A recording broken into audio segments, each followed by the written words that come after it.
Salut à tous, on se retrouve pour l'épisode 2920 du Zap Image. On commence aujourd'hui en ce mardi 30 avril avec des anniversaires et on peut voir tout d'abord celui du gardien allemand Marc-André Ter Stegen, le gardien du FC Barcelone. Il fête aujourd'hui ses 32 ans. Et tiens, on va continuer avec son équipe du Barça parce que le Barça jouait hier soir, un lundi soir plutôt. Rare de voir le Barça jouer un lundi soir. Bref, il joue un match de championnat contre l'équipe de Valence et le FC Barcelone s'est imposé 4-2 lors de cette rencontre. Donc une rencontre notée par le triplé de Robert Lewandowski, élu bien évidemment homme du match. À noter le but aussi de Fermín López, à noter le carton rouge du gardien de Valence, ce qui a pénalisé totalement l'équipe de Valence pour la deuxième mi-temps. À un moment donné les gars, dans le match, l'équipe de Valence menait 2-1. Avec le rouge, ça a été compliqué. Puis le Barça a marqué 3 buts en seconde période et du coup le Barça s'impose, une victoire très importante bien sûr, pour finir maintenant deuxième de la Liga, parce que la première place, c'est quasiment impossible de revenir sur le Real Madrid. Donc les statistiques, donc le Barça, ça a été un match quasiment à sens unique, donc 80% de possession de balle, 27 tirs, 13 tirs cadrés, 4 buts inscrits. Donc voilà, sans souci le Barça s'est imposé, surtout avec une grosse deuxième mi-temps avec un joueur en plus. Ça a été beaucoup plus simple on peut dire pour le FC Barcelone. Et on va parler de ce joueur, il inscrit un triplé, donc il a pu repartir bien sûr avec le ballon du match, c'est bien évidemment Robert Lewandowski avec le ballon signé par tous ses coéquipiers du côté du Barça. Et Lewandowski fait les unes aujourd'hui des journaux catalans, la une Journal Sport, le sauveur Lewandowski, et l'autre une Mundo Deportivo, Lewandowski, donc en gros par rapport à ses 3 buts inscrits. Donc voilà, un grand match de la part de l'attaquant polonais Lewandowski cette saison avec ses 3 nouveaux buts inscrits. Il monte son total à 16 buts et 8 passes D en 30 matchs, donc c'est pas le meilleur buteur cette saison du championnat. Il est 4e on peut dire, mais voilà, il revient on va dire sur les premières places. C'est toujours Dobvik, le joueur ukrainien de l'équipe de Gérone, 19 buts, Bellingham 17 buts avec Sorloth et Lewandowski juste derrière 16 buts. N'oubliez pas que Lewandowski avait remporté le prix du meilleur buteur de Liga la saison dernière, donc là il a 3 buts de retard sur Dobvik. Il reste encore je crois 5 journées de Liga, donc oui, tout est jouable bien sûr pour Lewandowski. S'il inscrit encore à chaque fois des triplés, il finira certainement meilleur buteur du championnat espagnol. Et Lewandowski à la fin du match, il a fait une petite déclaration surtout par rapport à son futur. Il a dit quitter le Barça pour moi cet été n'est définitivement pas possible, ce n'est pas un sujet. Physiquement je me sens bien à l'heure actuelle, ça sera le cas pour au moins 2 ans supplémentaires. Voilà, il souhaite rester encore au moins 2 ans du côté du Barça. Quand je serai physiquement plus haut niveau, je commencerai à réfléchir par rapport à un départ, mais pour l'instant les gars, il ne souhaite pas du tout quitter le Barça. Voilà, il a dit hier à la fin du match qu'il resterait au moins 2 ans minimum du côté du FC Barcelone, pour le joueur qui a le plus gros salaire actuellement du côté du Barça. On va parler d'un autre joueur du Barça. Bon, lui les gars, on se demande ce qui se passe. C'est Araujo, est devenu méconnaissable hier. Bon, il a commencé titulaire et il a fait quasiment la même chose qu'il avait fait lors du match contre le PSG. Il a causé un penalty. Donc Valence mène 2-1. Donc quelle erreur d'Araujo qui offre un penalty. Donc voilà. Bon, après là il n'a pas pris rouge, heureusement. Heureusement qu'il n'a pas pris rouge, mais bon, il a concédé de nouveau un penalty, et ce qui a pénalisé bien sûr le Barça. Bon, il n'y a pas que lui, aussi Ter Stegen les gars, qui a commis aussi une grosse erreur sur une relance, je sais pas trop ce qu'il a fait, donc il a perdu le ballon. Donc Ter Stegen, n'oubliez pas, c'est son anniversaire, donc mauvais cadeau, mais bon, quand même beau cadeau parce qu'il a la victoire à la fin du compte. Mais c'est vrai que Ter Stegen et Araujo ils ont déçu hier lors de cette rencontre. On va parler cette fois-ci du carton rouge. Donc Ter Stegen il a fait une boulette côté Barça, mais l'autre gardien, donc Mamardashvili, donc le gardien de Valence, donc lui aussi il n'a pas le droit de faire ça, donc il est sorti, il n'était même plus dans sa surface de réparation, il a touché le ballon de la main, et bien sûr l'assistance vidéo a regardé, carton rouge logique, parce qu'il n'a il n'a pas touché le ballon en dehors de la surface de réparation, et du coup il a pénalisé totalement son équipe, vu qu'il a pris le rouge juste avant la mi-temps. Et puis après on sait qu'avec un joueur en moins souvent, c'est très compliqué pour l'équipe en infériorité numérique, donc ça a été le cas de nouveau hier. A noter que Pedro était présent dans les tribunes, Pedro légende du côté du FC Barcelone, ce joueur qui a tout remporté, que ce soit la Ligue des Champions, la Coupe du Roi, la Liga du côté du Barça. Il était présent hier en tribune pour suivre cette rencontre. Et au classement ça donne quoi donc?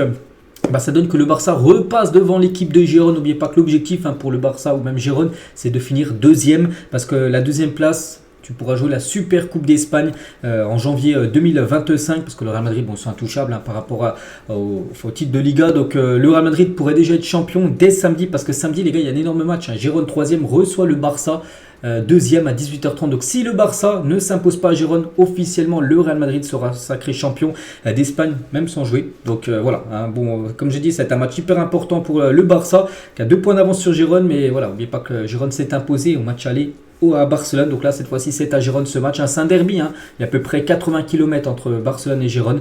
Donc ça sera samedi à 18h30 cette rencontre. Bien sûr qu'on reparlera d'ici là. Et la très bonne nouvelle pour le Barça, c'est qu'avec cette victoire hier et 73 points et surtout cette deuxième place pour l'instant, les gars, le Barça devient la 11e équipe à réserver sa place pour la Ligue des Champions la saison prochaine. Donc voilà déjà les équipes sûres et certaines d'être en phase de poule de cette nouvelle édition de la Ligue des Champions. Il y aura plus d'équipes, on peut voir. On va passer de je ne sais plus de combien d'équipes. Enfin, il y en aura plus parce que ça sera un nouveau format. Donc il y a déjà Arsenal City, le Real Madrid, Leverkusen, le Bayern Munich, l'Inter Milan, le PSG, le PSV, le Feyenoord et le Barça. Voilà qui ajoute son nom, on peut dire, à cette liste d'équipes qui est sûre de jouer la Ligue des Champions saison prochaine. On quitte l'Espagne, direction l'Angleterre. On va parler de la Championship, deuxième division anglaise. On va parler de Leicester. Il y a quelques jours, c'était officiel. Leicester est promu, il remonte en première ligue. Et hier, on a appris qu'ils sont devenus sacrés champions de Championship. Félicitations à cette équipe. Donc, 7 ans après avoir remporté la première ligue, Leicester est à nouveau champion, mais cette fois-ci de Championship, donc deuxième division. Ils remontent la saison prochaine en première ligue. Donc ils ont gagné 3-0 leur match, c'était hier soir lundi. Donc ils ont totalement dominé le match, 19 tirs, 11 tirs cadrés, voilà, 3 buts marqués contre Preston.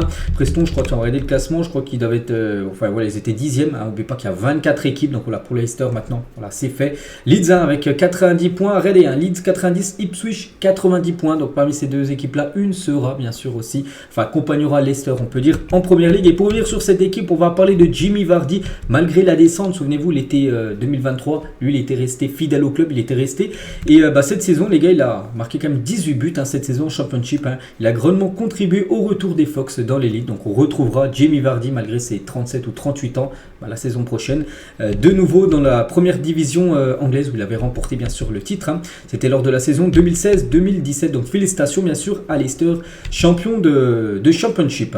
On prend la direction de l'Italie. Il y avait le Genoa qui jouait hier. Donc le Genoa s'est imposé 3-0 contre Cagliari. Le Genoa est officiellement maintenu avec leur victoire hier. Ils sont sûrs de rester en Serie A la saison prochaine. Les statistiques de la partie. Donc le Genoa, je ne sais même pas ils sont combien en classement. Ils sont au 12e, voilà, donc 34, il reste plus 4 matchs à jouer. Ils pourront plus se faire revenir là sur les derniers. Mais pas que la Salernitana soit officielle, elle est déjà reléguée en Série B la saison prochaine. Du côté de la France, on revient en France en Ligue 2.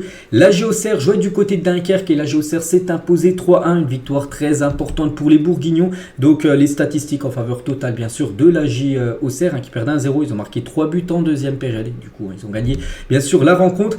Donc les Bourguignons n'ont besoin que de 4 petits points pour valider leur retour dans l'élite. Auxerre pourrait même être officiellement promu dès ce week-end si la GIA fait un meilleur résultat que le SCO Angers, l'équipe 3e de la Ligue 2. De quoi fêter la montée à la Baie des Champs pour le plus grand plaisir des supporters. En plus là ce week-end il y a Auxerre Paris FC. Donc en cas de victoire, il serait très très proche là de monter en Ligue 1. Donc voilà le classement. Donc la Auxerre 67 points, Saint-Etienne 63 points et Angers 61 points. Donc la Auxerre regarde surtout la 3e position parce que c'est les deux premiers qui montent. Donc il y a quand même 6 points d'écart entre Auxerre et Angers alors qu'il reste plus que 9 points à donner. Donc pour vous dire que ça sent très bon pour la Auxerre. Et après la deuxième place va se jouer entre Saint-Etienne et Angers. C'est simple, si Saint-Etienne gagne ses 3 derniers matchs, ils seront avec la Auxerre en Ligue 1, on va tirer la saison prochaine. Après il y aura un système de play-off, on peut dire, pour peut-être valider une autre montée, on peut dire, où ça sera le 16e de Ligue 1 qui restera de nouveau dans le championnat français. Et regardez les 3 dernières journées pour la Auxerre, Saint-Etienne et l'équipe de Angers. Donc quand c'est le fond vert par exemple pour la GSR, Paris FC et Concarneau, ça sera des matchs à domicile. Donc sur les 3 derniers matchs, la Auxerre va jouer quand même 2 fois à domicile, donc ça sent quand même très très bon. Et concernant Saint-Etienne, 2 déplacements, un déplacement à Guingamp et un déplacement à Quevilly. Donc voilà, les palpitantes on peut dire cette fin de saison du côté de la Ligue 2. Il y avait également un match de National 3e division, Nîmes contre le Red Star. Red Star déjà promu, déjà champion de 3e division française. Donc voilà, Nîmes s'est imposé 1-0 lors de cette rencontre au Red Star. Voilà, il n'y a plus d'enjeu vu qu'ils sont sûrs de monter. Donc voilà, c'est surtout Nîmes qui était ultra motivé. Nîmes prend 3 points très importants et Nîmes quasiment maintenu, enfin quasiment, ça encore heureusement qu'ils ont gagné parce qu'oubliez pas qu'il y a quand même 6 descentes du côté national. Donc là ils sont 11e, 38 points. Donc les premiers relégables Villefranche 35 points. Ils ont pris 3 points d'avance Nîmes. Donc voilà, pour montrer l'importance de la victoire, on peut dire, hier de Nîmes. Et pour qui va accompagner Red Star, ça va toujours se jouer entre Martigues-Niort, bien sûr, pour cette 2e place, pour monter en Ligue 2. On continue, on va parler maintenant de la Ligue des Champions, car aujourd'hui, c'est le retour de la Champions League. Les demi-finales aller se jouent cette semaine. Un petit rappel tout d'abord du tableau final de cette Ligue des Champions qui succédera à Manchester City qui a remporté l'édition 2023 bien sûr, City la saison dernière. Donc ça sera soit Dortmund, soit le PSG, soit le Bayern Munich, soit le Real Madrid. Et pour ce acte 1 de ces demi-finales, voilà, tout d'abord les deux affiches. Donc pour le match de ce soir, parce que j'ai une bonne nouvelle, parce que les deux matchs ne se joueront pas en même temps, bien sûr. Donc un match ce soir, un match demain, et ce soir c'est Bayern Munich contre le Real Madrid. N'oubliez pas que le match retour est prévu, ça sera mercredi prochain, dans 8 jours. Donc on va parler de cette rencontre, et tout d'abord on va revenir sur la dernière fois que les deux équipes s'étaient affrontées. C'était en mai 2018, c'est vrai que ça fait comme 6 ans qu'il n'y a pas eu de Real Bayern. Souvent en plus c'était une affiche, on a souvent vu ces affiches là dans les années 2010. Il y a eu beaucoup de Bayern Real, mais c'est vrai que depuis 6 ans il n'y a plus eu cette affiche. Donc la dernière fois par exemple Cristiano Ronaldo avait été titulaire avec Benzema, il y avait Asensio aussi, donc Toni Kroos qui est toujours là, Modric aussi qui est toujours du côté du Real Madrid, Vasquez également. Sinon tous les autres joueurs ont quitté bien sûr le Real et côté Bayern. Donc il y avait par exemple, je sais pas, Kimmich qui est toujours là, il y a Müller bien sûr qui est toujours présent, mais il y avait également Lewandowski, il y avait Ribéry. Donc c'était les deux 11 de départ. Tiens, là-bas les gars qui étaient titulaires côté Bayern, cette fois-ci les côtés Real, mais bon il est blessé pour le match de ce soir. Donc gros match, c'est une affiche, c'est un classique on peut dire en Ligue des Champions. Real Bayern, et c'est vrai que par rapport aux confrontations, donc le Bayern Munich c'est 11 victoires, le Real Madrid c'est 12 victoires, donc voilà, une victoire de plus seulement pour le Real sur le Bayern, toujours très serré. Donc le Real a marqué 41 buts, le Bayern Munich en a marqué 39, donc voilà, tout est jouable. N'oubliez pas que la semaine prochaine le Real recevra au match retour dans leur stade, c'est pour ça que le Bayern ce soir doit absolument s'imposer, parce qu'il y a le retour à Madrid qui va être très compliqué pour les Bavarois. Donc on va parler tout d'abord de Carlo Ancelotti, le coach du Real Madrid, qui va retrouver des visages on peut dire familiers, des visages qu'il connaît, parce qu'à l'époque il entraînait cette équipe du Bayern Munich. Il va retrouver Kimmich, Kingsley Coman, Müller ou même Neuer qu'il avait côtoyé à l'époque quand c'était le coach bien sûr de cette équipe bavaroise. Concernant le Real Madrid, une petite photo de Jude Bellingham, voilà, qui est arrivé bien sûr à Munich. C'était déjà hier, ils ne sont pas arrivés aujourd'hui, jour de match, ils sont déjà arrivés hier bien sûr. Toute l'équipe du Real au complet, il y a même Courtois, il y a même Alaba, les deux pourtant sont blessés, ils sont présents, et même Carvajal est présent alors qu'il est suspendu pour le match, mais tout le monde est là en gros pour tout le monde est impliqué pour ce match. Mais bien sûr il y a des joueurs qui ne joueront pas, comme les trois que j'ai cités juste avant. Et lors de l'entraînement hier, donc à peine 24 heures avant une demi-finale important de Ligue des Champions, on peut voir que Bellingham et Antonio Rudiger hier jouent au pierre-feuille-ciseaux à l'entraînement du côté du stade du Bayern Munich. Federico Valverde, il était en conférence de presse hier, il a parlé de Jamal Musiala que le Real Madrid vient bien sûr devoir surveiller. Il a dit Musiala c'est difficile de l'arrêter, il est très jeune mais il a déjà réalisé tellement de choses, il faut le respecter, j'espère que nous l'arrêterons et que nous serons meilleurs qu'eux, c'est un joueur qui va marquer une époque. Voilà le très bon message de Valverde sur Musiala, les deux devraient être titulaires bien sûr pour cette rencontre ce soir. Et concernant Musiala, donc il a fait son retour hier à l'entraînement collectif du Bayern en marge de la confrontation face au Real Madrid. Le Roi Sané, Serge Gnabry et Konrad Laimer ont fait également le retour à l'entraînement, parce que tous ces joueurs-là, parce que regardez, il y a pas mal de joueurs incertains quand même. 5 joueurs du Bayern sont incertains pour la demi-finale, mais on peut voir que Musiala, que Sané ou même Laimer ont repris l'entraînement hier, donc ça peut dire qu'ils pourraient jouer ce soir. Concernant De Ligt ou Upamecano, ça sent pas bon, donc on verra qui sera apte ou non bien sûr. Pour cette rencontre. Thomas Tuchel, le coach du Bayern, donc pour éviter la saison blanche, ça serait fou quand même de voir le Bayern remporter 0 trophée au cours d'une saison, ça serait fou. Il faut gagner la Ligue des Champions. Donc avant ce Bayern Real, il était en conférence de presse hier, il a dit je sais que Serge Gnabry va marquer, je ne sais pas comment, je le sais, mais je suis sûr que ça va arriver. Donc voilà, ce soir on va surtout surveiller Gnabry, parce que pour Thomas Tuchel il va marquer, il ne sait pas comment, voilà, mais il marquera ce soir ou au match retour. Enfin quand il dit ça, je pense que c'est plutôt pour le match de ce soir. Donc voilà, on surveillera la performance de Serge Gnabry. Et concernant cette légende allemande, donc à la veille du choc, bon maintenant c'est ce soir, Lothar Matthäus a estimé qu'une équipe était très légèrement favorite lors de ce match ce soir. Il a dit pour moi le Bayern Munich est légèrement favori contre le Real Madrid. J'espère voir une finale 100% allemande à Wembley. Parce qu'on sait que dans notre demi-finale, ça peut être Dortmund qui peut être qualifié, ça peut être une finale Bayern-Dortmund, comme ça avait été le cas en 2013, ça a été à Wembley, comme là cette année, ça sera à Wembley. C'est vrai que les deux équipes peuvent de nouveau s'affronter, donc on verra, j'espère pas voir cette finale 100% allemande, je serais plutôt déçu. Bref, cette photo de Cristiano Ronaldo et Karim Benzema, Voilà, du côté de l'Allianz Arena, par exemple, lors du dernier match, où j'ai montré tout à l'heure les compos, regardez, avec cet écusson, ils avaient gagné un 4-0, comme le Real Madrid, lors de ce soir-là, dont un magnifique coup franc direct, bien sûr, de Cristiano Ronaldo. Donc voilà ce qu'il y a à dire sur le match, les gars. J'en parlerai aussi beaucoup sur ma chaîne spéciale Real Madrid. Vous tapez BizBiz Real Madrid, vous aurez toutes les infos, la conférence de presse, bien sûr, les compos probables. C'est vraiment sur ma chaîne spéciale Real. Et on continue, les gars, avec l'autre affiche, qui aura lieu demain. On en reparlera aussi beaucoup demain, mais ça fait la une du journal L'équipe aujourd'hui, tout en haut de l'affiche. C'est ce match Dortmund-Paris Saint-Germain. Et la star, c'est lui, arrivé en début de saison. L'entraîneur Luis Enrique incarne le nouveau visage du PSG qui joue à partir de demain soir sa place en finale de la Ligue des Champions contre le Borussia Dortmund. Et tout d'abord, et c'est officiel, Anthony Taylor sera l'arbitre du match Dortmund-PSG. Donc Anthony Taylor, il était l'arbitre du match entre le PSG et le Barça. Le match aller où le PSG s'est incliné 3-2, c'était lui l'arbitre. Il sera de nouveau l'arbitre demain du PSG pour cette rencontre contre Dortmund. Jean-Michel Aulas, l'ancien président de Lyon, il a dit, donc lui il croit au sacre du PSG en Ligue des Champions cette année. Il a dit, est-ce que c'est la bonne année pour le PSG? Oui, je le pense. Certes, Kylian Mbappé va s'en aller, mais qui plus que lui a envie de le gagner avec son club qu'il a accueilli pendant des années. Il y a de très bons joueurs, dont un qui vient de Lyon, qui est très fort en ce moment, Bradley Barcola, et une dynamique de victoire, une dynamique offensive très importante, et un entraîneur Luis Enrique que j'apprécie personnellement depuis des années, qui donne à ce Paris Saint-Germain une nouvelle ambition. Donc voilà, pour Aulas, ça peut être la bonne année pour le PSG, on verra. Déjà demain, ça nous donnera une indication, bien sûr, si le PSG peut bien sûr le faire. Voilà, même si bien sûr il y aura encore un match retour pour la demi-finale. Arsène Wenger, pareil, donne son favori, les gars, pour Dortmund PSG. Il a dit l'évaluation du potentiel des deux équipes est favorable à Paris. Pour autant, Dortmund est une formation qui a des ressources mentales. Elle est capable de renverser des situations qui semblent compromises. Mais la force du PSG, c'est de pouvoir marquer contre n'importe quelle équipe. À l'inverse, le Borussia peut encaisser des buts contre n'importe qui. Donc le rapport de force est favorable aux Parisiens. N'oubliez pas que le PSG Dortmund sont déjà affrontés en phase de poule et le PSG n'avait pas perdu. Ils avaient gagné le match aller 2-0 et le match retour, il y avait eu un partout. Donc voilà, en phase de poule, je vous parle. Donc peut-être avantage aussi psychologique pour le PSG, mais bon, là c'est plus des matchs de poule, là c'est une demi-finale, donc voilà, bien sûr, voilà, ça va être très compliqué, on le sait, donc voilà, de toute façon c'est une demi-finale Ligue des Champions, donc il n'y a pas de petit match, on peut dire, quand tu atteins bien sûr le dernier carré de cette compète. Et Guillaume Moirot, ancien joueur du PSG, il a dit, le PSG n'a jamais été aussi près du quadruplé. Si le Dortmund, il arrivera en finale avec le vent en poupe, comme un rouleau compresseur, ils vont aller en finale de la Ligue des Champions, donc voilà, bon, après plutôt confiant, mais aussi du côté Dortmund, plutôt confiant, voilà, avant d'affronter le Paris Saint-Germain. Et Dortmund, les gars, impatients de retrouver Ousmane Dembélé. N'oubliez pas que Dembélé, avant de jouer au PSG, avant de jouer au Barça, il jouait à Dortmund.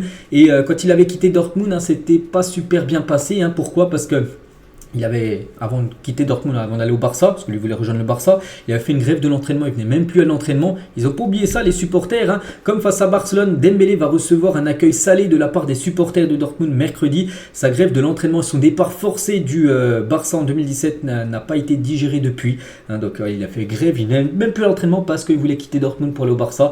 Et ça, bien sûr, ils n'ont pas oublié. Donc voilà, il va être beaucoup sifflé. Ousmane Dembélé, demain soir, bon, il a l'habitude ainsi. Il est sifflé comme ça a été le cas à Barcelone, puis il a été élu homme du match avec un but, un penalty obtenu. Bien sûr, après, il y en a qui se nourrissent bien sûr des sifflets, peut-être Dembélé, c'est comme ça. Et Socrates, les gars, sur le passage de Dembélé à Dortmund, il a dit, il s'est cru plus important que le club. Or, le Borussia est une institution qui se respecte et à laquelle chaque joueur doit se plier. Il ne l'a pas compris. Donc voilà, ça semble un peu houleux, on peut dire, le retour de Dembélé du côté du Borussia Dortmund. Et Marcel Schmelzer, ancien joueur de Dortmund, maintenant consultant sur les chaînes sportives allemandes, avant ce Dortmund PSG, il a dit, tout est possible, Paris n'a pas un collectif à craindre. Ils ont des joueurs exceptionnels, mais d'un point de vue extérieur, ça manque de cohésion. Après, je ne sais pas si j'ai les matchs du PSG. Pourtant, cette saison, je trouve qu'il y a quand même un collectif du côté de Paris, alors que les saisons précédentes, il n'y avait pas de collectif. Il y avait vraiment des joueurs qui sortaient du lot, ok. Bon, cette saison, il y a toujours quelques joueurs qui sortent du lot, mais je trouve qu'il y a quand même une cohésion avec Luis Enrique. Bon, après, je ne sais pas si Schmelzer regarde un peu les matchs du PSG, donc on verra. Voilà, on verra qui aura raison, bien sûr, demain pour cette rencontre. Et l'équipe type du PSG, parce que cette équipe pourrait être l'équipe qui pourrait être alignée demain, bon, peut-être avec un ou deux changements. Donc voilà, donc ils sont nombreux à avoir joué un vrai rôle dans dans la quête déjà du 12e championnat de France. Et voilà les joueurs, les meilleurs en gros. Hein. Donc j'enlèverai comme Danilo les gars, parce que Danilo déjà le dernier match contre le Havre, hein, ça a été une catastrophe. Donc Danilo, je pense demain il jouera pas, ce sera certainement soit Lucas Hernandez dans l'axe et Nuno Mendes à gauche, parce que Mendes n'est pas dedans parce qu'il a été beaucoup blessé. Hein, voilà, il faut mettre Hernandez et Nuno Mendes à gauche. Sinon, le reste là de l'équipe, ça sera je pense l'équipe qui sera titulaire demain pour ce déplacement hein, du côté de Dortmund. De toute façon, là, en Ligue des Champions, demi-finale, tu mets la meilleure équipe possible et plutôt une bonne nouvelle du côté du PSG, c'est qu'il y a très peu de blessés, hein, parce qu'on sait que souvent le PSG avec la Ligue des Champions, il y a des blessés, plein de blessés. Donc là, voilà, pour l'instant, il n'y a pas trop de blessés, c'est plutôt une très bonne nouvelle avant les matchs. Bien sûr, très important. On continue, tiens, toujours avec le Paris Saint-Germain et la Real Sociedad, tiens, l'équipe qui avait été battue, éliminée par le PSG en 8e de finale. Elle a félicité le PSG pour son nouveau titre de champion de France, la Real Sociedad Football, hein, leur site officiel Twitter. Ils ont félicitations en mentionnant le Paris Saint-Germain, donc peut-être une amitié nouvelle entre le Paris Saint-Germain et la Real Sociedad. Et toujours tiens avec le PSG pour finir avec Paris. Hein. Donc le PSG se verra remettre son trophée de champion de France 2024 le 12 mai prochain après la rencontre face à Toulouse. Pour rappel, il s'agira de la dernière de l'hexagonale. Hein, ce trophée là tient porté par on peut voir Marquinhos. Hein, je l'avais dit il y a quelques semaines, je l'ai dit que la saison prochaine il y aura un nouveau trophée, un nouveau design de trophée on peut dire. Hein. Donc une nouvelle version aura lieu en 2025. Donc voilà. Hein, concernant le trophée, tout le podium, tout ça, ça sera lors du match contre Toulouse le 12 mai prochain. On va parler de Marseille parce qu'après-demain, Marseille reçoit l'équipe de l'Atalanta. Il y aura pas mal de supporters de l'Atalanta. Plus de 2780 supporters de l'Atalanta Bergame se rendront à Marseille jeudi pour suivre ce match aller de l'Europa League. On se souhaitera bonne chance à Marseille. Il faudra absolument s'imposer au match aller parce que le retour sera compliqué à Bergame. Donc voilà, il faudra faire un gros match comme ils avaient fait. Ils peuvent reprendre exemple sur Villarreal. Vous avez écrasé Villarreal dès le match aller. Mais bon, c'était fait peur, on se souvient, au match retour.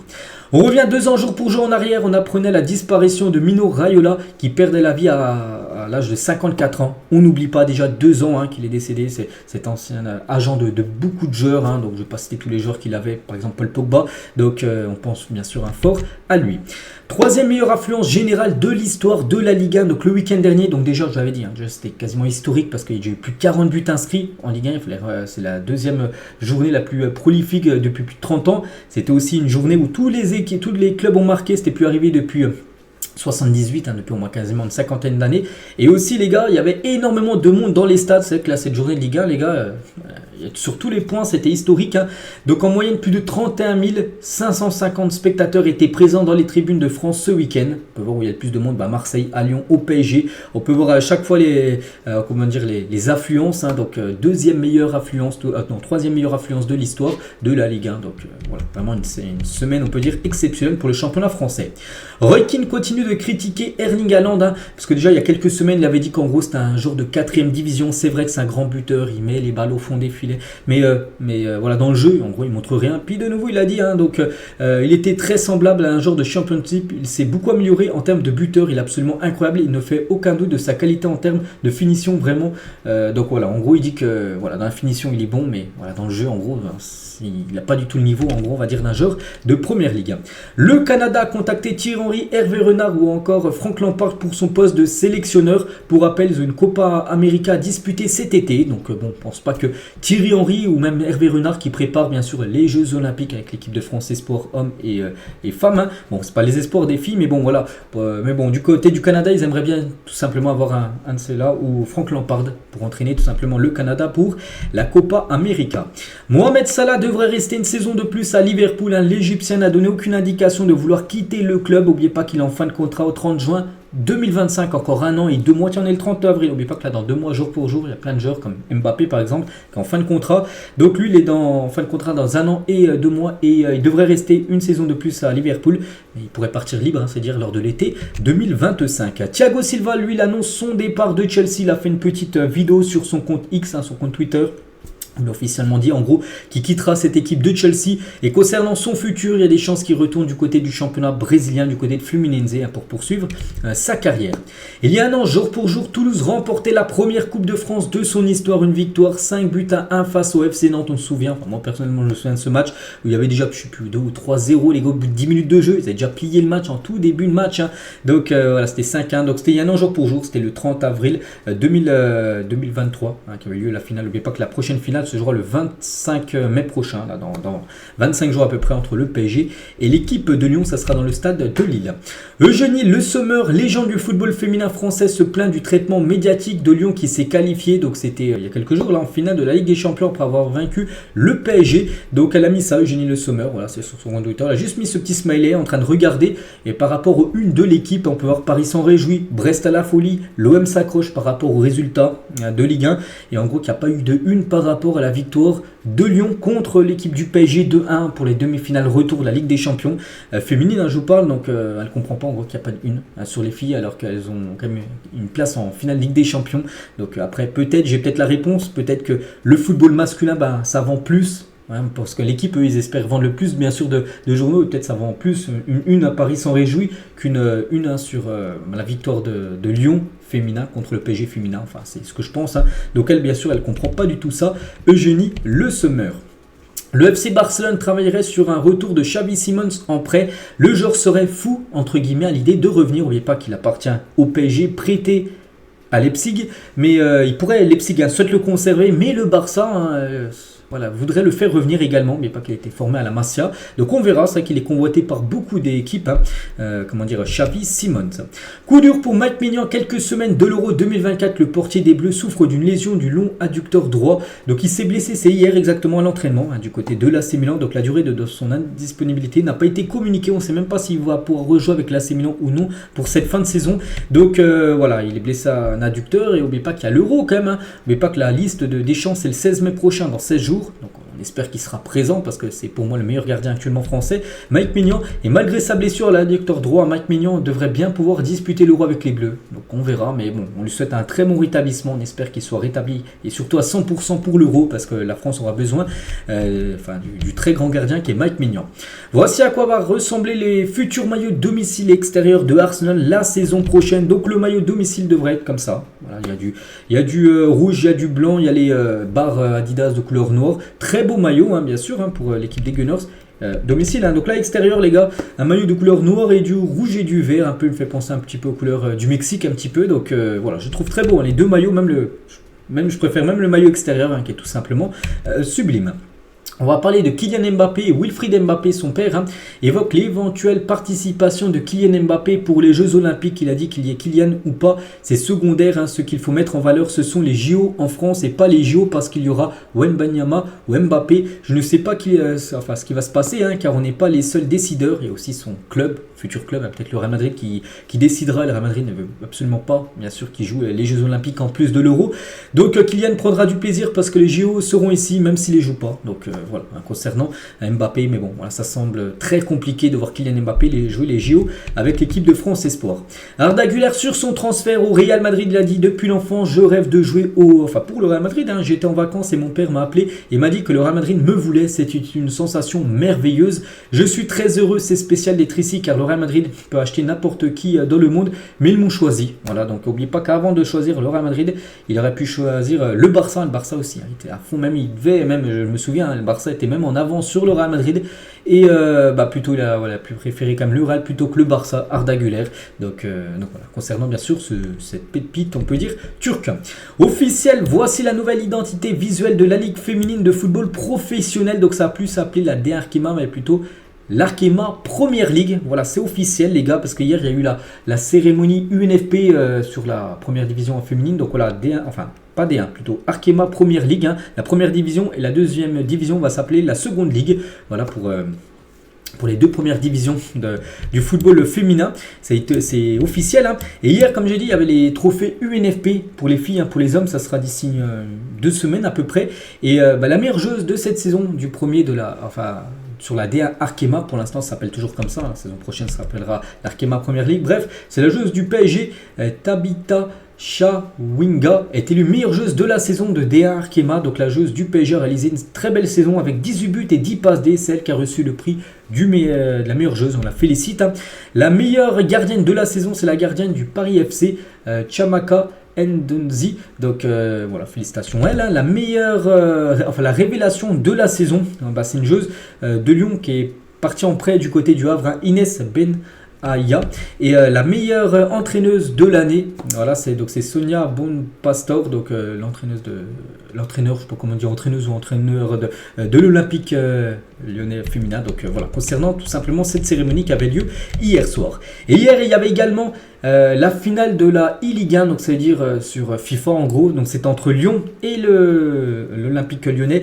Et c'est, j'ai dit Lyon, l'Olympique lyonnais, c'est Lorient et l'Olympique lyonnais, désolé. Et c'est le FC Lorient qui a remporté cette e-Ligue 1 Uber Eats, une finale d'anthologie remportée par les Merlus face à Lyon 4-3. Donc voilà, en gros, c'était la première équipe qui arrivait à 4 matchs gagnés. J'ai regardé le match en plus, j'ai regardé les matchs parce qu'il y en avait plusieurs, il y en a eu 7 en tout. Donc c'était sur Twitch, sur le Twitch Ligue 1. Donc c'est l'équipe composée des joueurs e-sport de Lorient qui sont imposés lors de cette finale.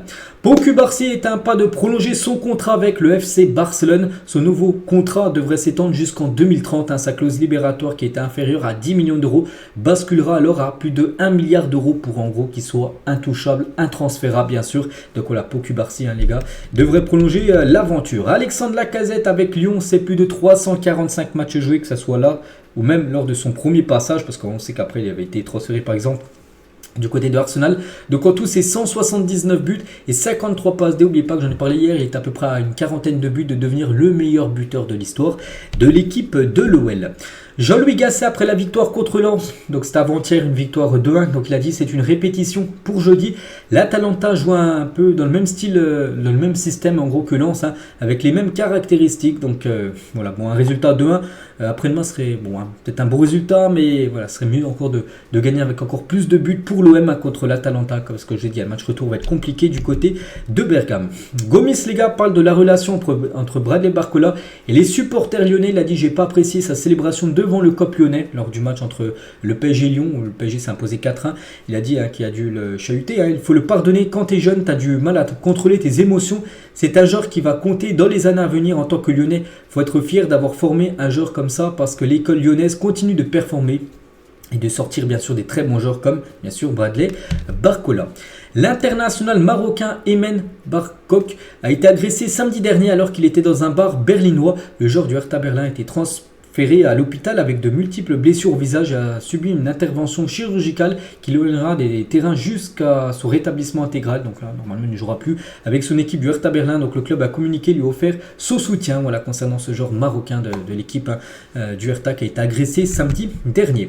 On va parler de Pierre-Emerick Aubameyang et quel régal de voir Aubameyang performer ainsi avec l'Olympique de Marseille.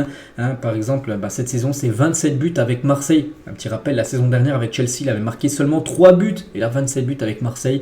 Donc bien sûr, pas révélation parce qu'on le connaît le joueur, mais ça va beaucoup mieux pour lui. Et c'est vrai que c'est l'un des joueurs les plus décisifs cette saison dans les gros championnats européens ou même toute compétition confondue. Regardez, 27 buts et on rajoute aussi 11 passes D en 46 matchs pour Aubameyang. Bon, il y a des joueurs bien sûr qui font mieux comme Erling Haaland, 32 buts et 6 passes D. En 40 matchs avec Manchester City. Mbappé, les gars, lui, c'est 43 buts et 10 passes D en 44 matchs avec le PSG. Celui qui a les meilleurs stats, buts plus passes D, c'est bien évidemment Harry Kane, les gars. De 42 buts et 13 passes D. Donc, ce qui fait un total de 55 buts et passes D. Donc, Mbappé, lui, est à 53. Donc, voilà, concernant ces deux-là, qui pourront améliorer, bien sûr, leur chiffre là dès cette semaine en Champions League. On va parler de Scamacca, l'homme en forme côté Atalanta Bergame sera finalement disponible contre l'OM jeudi. Hier j'avais dit qu'il était incertain, déjà il avait loupé le match contre, c'était je sais plus contre qui, Udinese qu'ils avaient joué ce week-end, l'équipe de Bergame, et il devrait être là. Mais pas que sur ses 10 derniers matchs il a inscrit quand même 8 buts et 2 passes D, donc voilà, c'est quand même une très bonne nouvelle pour l'Atalanta Bergame et pas trop une bonne nouvelle pour l'OM qui soit présent. Scamacca. Il y a 2 ans, jour pour jour, Garnacho faisait ses débuts avec Manchester United à seulement 17 ans. 2 ans plus tard, il est devenu titulaire indiscutable de l'attaque mancunienne, Garnacho. Donc voilà, à l'époque, il avait le numéro 75 dans le dos, Garnacho. Donc maintenant, il a changé de numéro. Je crois que c'est Lucas. Je sais même plus s'il a le 7 ou non du côté de Manchester, mais voilà, 2 ans plus tard, une chose qui est sûre, c'est que c'est un titulaire indiscutable du côté des Red Devils. On va parler de l'équipe de Reims, les 30 jours maudits où Reims a basculé du mauvais côté. Le 22 janvier dernier, Azor Matusiwa, l'immense perte, donc blessure les gars. Donc le 11 février, Abdelhamid, la fin du nerf, il annonçait bien sûr qu'il allait quitter l'équipe de Reims en fin de saison. Et Will Steele se livre sur son avenir, donc le 20 février, où il avait dit qu'il souhaitait retourner en Angleterre. Et depuis là, en gros, depuis Reims, il n'arrive plus. C'est vrai que Reims, qui visait une place en Europe la saison prochaine, bon ils vont se maintenir, mais ouais, ils vont finir dans dans le ventre mou, on peut dire, de la Ligue 1 pour cette fin de saison. Regardez les gars, il y a actuellement la compétition, l'Asian Cup, donc la Coupe d'Asie U23, et on connaît la finale parce qu'il y avait les demi-finales qui sont jouées hier où l'Indonésie s'est inclinée 2-0 contre l'Ouzbékistan, donc l'Ouzbékistan en finale, et le Japon s'est imposé 2-0 contre l'Irak, donc du coup finale Ouzbékistan contre le Japon en finale de cette Coupe d'Asie, on peut dire espoir. Dans un post Instagram, Denzel Dumfries a tenu à s'excuser envers Théo Hernandez. Ça fait même mon titre hier, où j'avais dit que Théo Hernandez va pas trop apprécier parce que quand même, regardez ce qu'il a mis les gars. Dumfries lors de la parade, donc il a pris un poster où on peut voir Théo Hernandez en laisse. En chien de laisse, on peut dire, alors que c'est Dumfries qui le tient. Donc, il s'est excusé quand même par rapport à ça, le défenseur néerlandais. Il a dit, pendant la parade, j'ai tenu une banderole qui montrait une image inappropriée. Je suis un joueur qui adore la rivalité dans le football. C'est une partie essentielle de n'importe quel jeu. Je réalise que tenir cette banderole était une erreur de jugement de ma part et que ce n'était pas du tout intelligent. Donc, il a quand même tenu. Il savait, bien sûr, que ça allait faire parler parce qu'il a vu quand même la banderole. Donc, on verra les retrouvailles. N'oubliez pas qu'il y a un France-Pays-Bas prévu là dans quelques semaines où les deux vont certainement commencer titulaires et pourraient de nouveau s'affronter. Erling Haaland, tiens, sur Instagram, regardez, Erling Haaland, vous allez sur son compte Instagram, la dernière photo, il a mis ça. Une petite photo, les gars, concernant l'attaquant norvégien. Pape Gueye s'est engagé avec Villarreal car il a été buteur avant-hier lors du match contre Lens. Et hier, pourtant, il faisait une déclaration, je vous l'avais dit, même vous avez dit hier, j'ai dit qu'il ne savait pas trop, qu'il pouvait même rester du côté de Marseille, mais j'ai dit qu'il était très proche de Villarreal. Et regardez, le milieu de terrain signe un contrat de 4 ans plus une année supplémentaire en option le 22 avril dernier. Donc son salaire sera multiplié par 3 et il arrivera librement cet été. Marcelino a beaucoup compté sur ce transfert. Donc voilà, il devrait rejoindre gratuitement l'équipe de Villarreal pour la saison prochaine.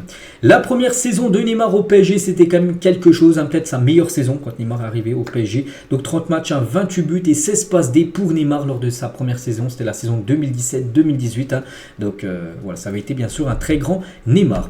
Et on finit les gars aujourd'hui, dernière photo du jour et ça va parler, ça parle de Léo Messi. Et Léo Messi les gars, il est déjà proche et il est plus qu'à, on va dire combien, 8 buts de devenir seul meilleur buteur de l'histoire de l'Inter Miami. Donc voilà, pour l'instant c'est Higuaín, 29 buts en 70 matchs, mais Messi il a 22 buts, donc 7 buts de retard sur Higuaín et 8 buts pour prendre seul la première place, mais en 3 fois match en moins joué que Higuaín. 24 matchs seulement pour Messi et Higuaín c'est 70 matchs. Donc certainement avant la fin de saison, là, Messi sera déjà le meilleur buteur de l'histoire de l'Inter Miami, alors qu'il arrive au club seulement l'été dernier, ce serait totalement fou. Donc voilà les gars ce qu'il y avait à dire, j'espère que ça vous a plu. On se retrouve demain, bien évidemment. Demain, on fera le débrief du match de ce soir de Ligue des Champions entre le Bayern et le Real Madrid. On parlera beaucoup aussi du match entre Dortmund et le Paris Saint-Germain prévu demain soir. Je vous laisse, je vous souhaite une très bonne journée, très bon match à vous ce soir et à demain.